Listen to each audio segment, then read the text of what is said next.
morning walk, and talk. I'm gonna get right into it. Your boy Major Dream, repping the Art Mob out here in Dorado. But yeah, let's get to it. So I was just listening to a YouTuber, and he's a really respected guy in tech, and the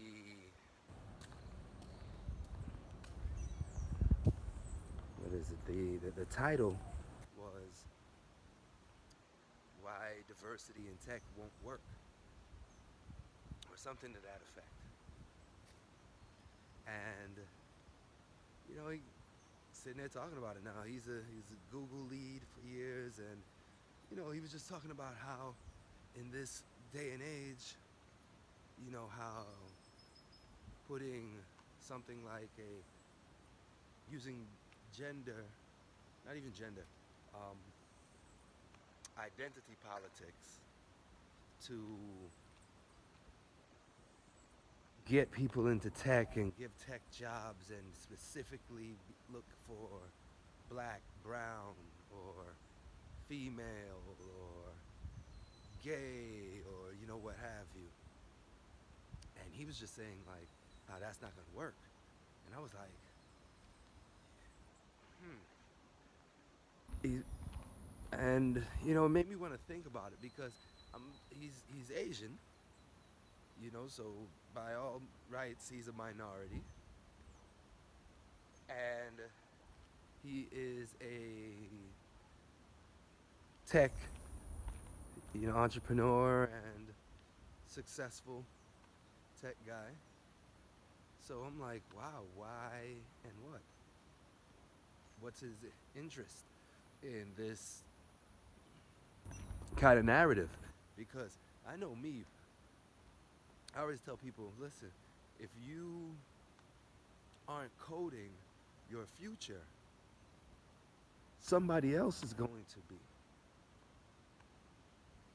And that's facts, right? If you're not doing for yourself, somebody else is going to do for you. They may not know where you come from. They may not be able to account for your life experiences to be able to create something that you are looking to either be a part of, something that could just benefit you. It's this the old adage, or it's the old story of black man marries white woman. They have baby that has fully black hair, super coarse, and the mother not knowing how to take care of it. How to take care of that girl's feel good. Hey, hold on here. Let's walk this way. Don't know how to take care of that girl's hair. And how black women are with their hair, so it's always feeling that. And now I'm not saying that she can't be a good mother. Definitely not saying that. Because I know a whole hell of a lot of white women with black babies who are amazing mothers and amazing parents. So shout out to all the mothers out there having to respect and witness and learn a whole nother culture to express your love. But back to coding and diversity in coding. So it just gives you just the common sense thought that, hey, if people from the South Bronx are having issues and problems, how am I going to really ask someone from who grew up all their life in Palo Alto or so to to code with the same intention and intent of what we need in these spaces and places?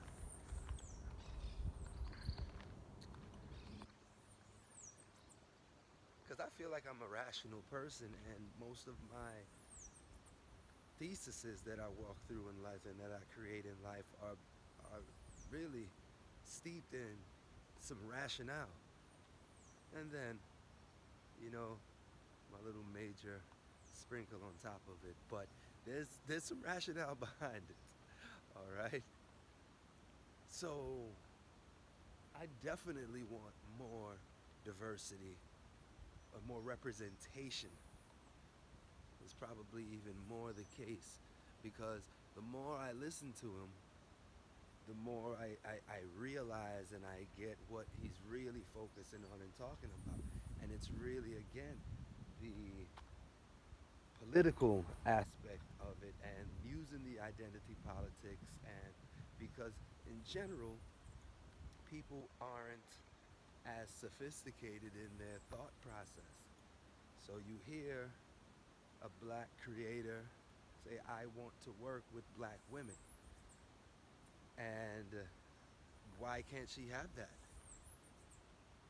We see many cases where the traditional way teams were led and made are going out the window, and different matrices are being created, and different dynamics are being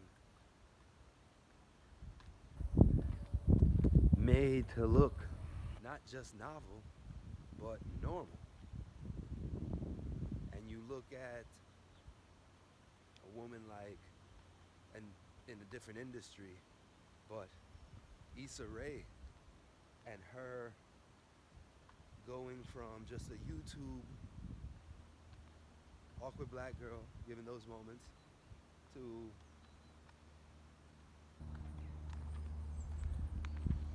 her HBO series that has been super successful, and her being able to, run a staff with just mostly black women and just crushing it. So it shows that there's precedence. So why can't these things be moved over to tech? And guess what? I think more so, again, a lot of these are just conversations because these are corporate spaces. But, when you have a corporation, you know, you want to make sure that you are representing the people that are supporting your product. And so with that, and especially with all of the political climate that's going on now, yeah, it's heightened. People want to make sure that there's some sort of representation, which totally makes sense. But on the flip side, when you're shrouded in identity politics, it can be co-opted. And I think that's kind of really where he was at. And, so I'm not mad at what he's saying, and I'm not against what he's saying. What I'm just going to say is, it makes me feel even more important, or maybe see the, more of the importance of why you should code. Because at the end of the day, all type cultures are nuanced depending on what side of the street you're on in certain neighborhoods. And if I'm, down with,